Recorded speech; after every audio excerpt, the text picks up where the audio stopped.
ایک انگریز تھا UK کا، اس نے جب یہ واقعہ پڑھا قرآن کریم میں کہ تخت بلقیس جو ہے وہ پلک جھپکنے میں لایا گیا، ایک پلک جھپکنے میں تخت بلقیس آ گیا۔ اس نے کہا یہ کیسے ہو سکتا ہے بھائی، اگر بائی ایئر لائیں گے تو اتنا ٹائم لگے گا، بائی سی لائیں گے تو اتنا ٹائم لگے گا، بائی روڈ لے کر آئیں گے تو اتنا ٹائم تو لگنا ہی چاہیے، ہائی اسپیڈ بلٹ ٹرین کے ذریعے بھی اگر کوئی لے کر آتا ہے تو وہ بھی اتنا ٹائم لگے گا، اتنا بڑا تخت ایک پلک جھپکنے میں کیسے آ سکتا ہے؟ بڑی ریسرچ کی۔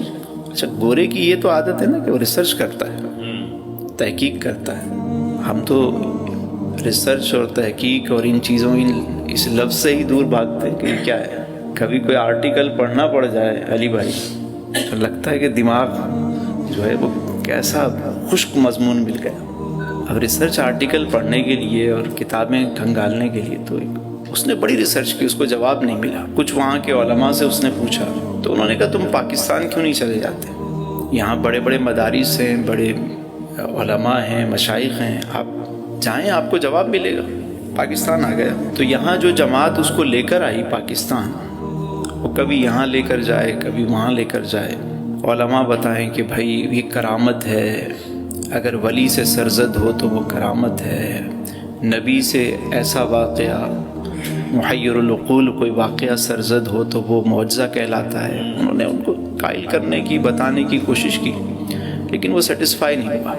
تو لاہور میں تھا تو انہوں نے کہا بھئی ایک کام کیوں نہیں کرتے، چلو تم آئے ہو پاکستان تو تمہیں لاہور گھما دیں۔ چلے جی۔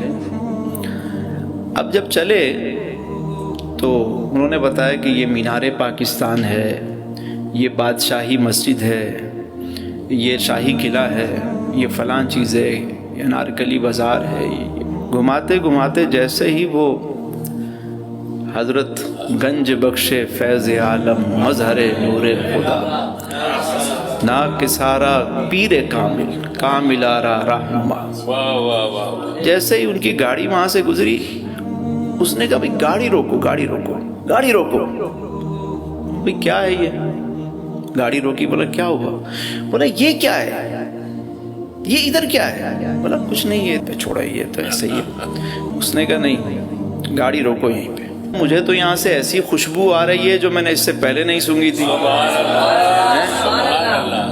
کہنے لگا مجھے لے کر چلو یہاں پہ۔ چلو، انہوں نے کہا چلو بھائی اب مہمان ہے تو چلو اس کو لے گئے۔ بھائی اندر لے کر گئے جب اس کو، تو جیسے ہی اندر لے کر گئے کیا دیکھتے ہیں، سامنے ایک بابا کھڑے بزرگ ہیں، ان کے ہاتھ میں جو ہے وہ کیتلی ہے اور دوسرے ہاتھ میں کپ ہے۔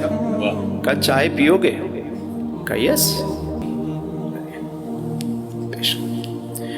گورے نے جب وہ چائے کا کپ ہاتھ میں پکڑا تو وہیں گرا اور بے ہوش ہو گیا، وہیں گرا اور بھگدڑ مچ گئی۔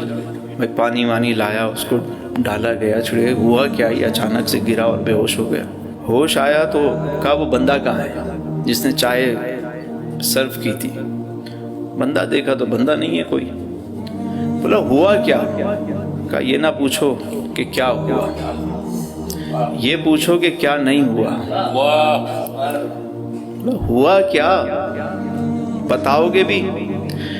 اس نے کہا کہ جس جواب کی تلاش میں میں یہاں تک آیا تھا اور بڑے بڑے علماء مشائخ سے تم نے ملوایا، جواب نہیں ملا، مجھے تسلی نہیں ہوئی، وہ جواب مجھے یہاں پہ مل گیا ہے۔ سبحان اللہ۔ نے کہا وہ کیسے؟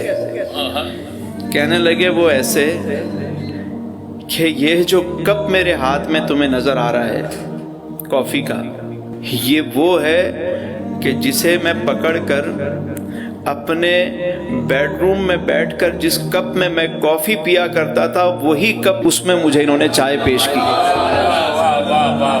اسی کپ میں انہوں نے مجھے چائے پیش کی اور مجھے جواب دے دیا کہ جیسے تمہارے بیڈ روم سے یہ کپ یہاں پر آیا ہے نا، ایسے ہی تخت بلقیس وہاں سے یہاں پہنچا تھا۔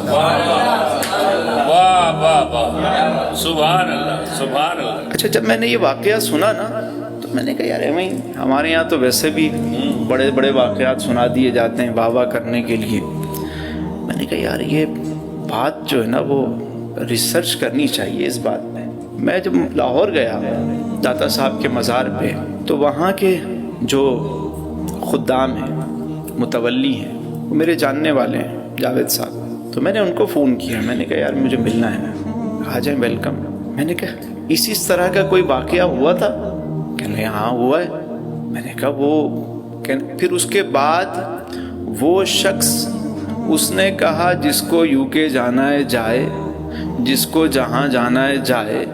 مجھے میرا جواب مل گیا, جس جواب کے لیے وہاں سے یہاں تک آیا تھا اب میں یہ در چھوڑ کے کہیں نہیں جاؤں گا. ساری زندگی اس نے وہیں گزار دی, انتقال بھی وہیں ہوا اور مزار کے احاطے میں ہی اس کی تدفین ہوئی. تو میں نے کہا یہ تو جب تدفین ہوئی ہے تو ان کی قبر بھی ہوگی, لحد ہوگی. میں گیا تو میں نے کہا جی مجھے وہاں لے چلو, میں نے دیکھنا ہے. تو وہ نیچے لے کر گئے مجھے اور وہاں پر انہوں نے مجھے وہ قبر دکھائی. فاروق احمد اس کا نام, بعد میں فاروق احمد اس کا نام دیا گیا. ابھی بھی کوئی ریسرچ کرنا چاہے تو چلا جائے, مزار کے نیچے جہاں لنگر خانہ ہے اس کے پاس ہی جا کر وہ ان کی قبر کو, اور وہاں پہ پوری ڈیٹیل کے ساتھ ان کے بارے میں جو ہے وہ لکھا ہوا ہے. تو اب آپ دیکھیے کہ وہی مزار ہے, ہزاروں لوگ گزرتے ہیں لیکن خوشبو کس کو آئی؟ خوشبو کس کو آئی؟ بس یہ یاد رکھیے گا, جس نے آنکھ دیے نا نظارہ بھی اسی نے پیدا کیا ہے, جس نے کان دیے ہیں نغمہ بھی اسی نے عطا کیا ہے. بس محسوس کرنے والا ہو, جب ادھر دل لگائیں گے تو ہر چیز خود بتائے گی آپ کو. کٹ جائیں گے ایام میری تشنہ لبی کے, میں خانہ سلامت رہے برسات بھی ہوگی.